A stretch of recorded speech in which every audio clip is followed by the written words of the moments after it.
राम राम भाइयों। बहुत मस्ती हुआ था, फौजी सूरज यादव आया था और ड्यूटी होने के कारण आज मैं उसको छोड़ने नहीं गया। मतलब कल मेरा बर्थडे में बहुत सेलिब्रेट हुआ, बहुत मज़ा आया। जब आता है तो बहुत मस्ती करता है। एक साथ हम लोग ग्राउंड में प्रैक्टिस किए थे, एक साथ सब कुछ किए थे। आज फौज में है और जब आता है छुट्टी में तो बहुत मज़ा आता है। आपको मेरे साथ फौजी सूरज यादव अपना मिशन पे जा रहा है, आप लोग देख सकते हैं। भैया हैं ये और पा रहे हैं, हम ड्यूटी में हैं भाई, आप लोग देख सकते हैं। जय हिंद दोस्तों।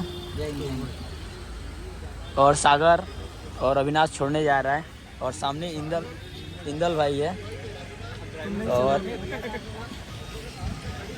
दोस्तों ड्यूटी में इसलिए हम छोड़ने नहीं जा पा रहे हैं, सामने से बने रहिए।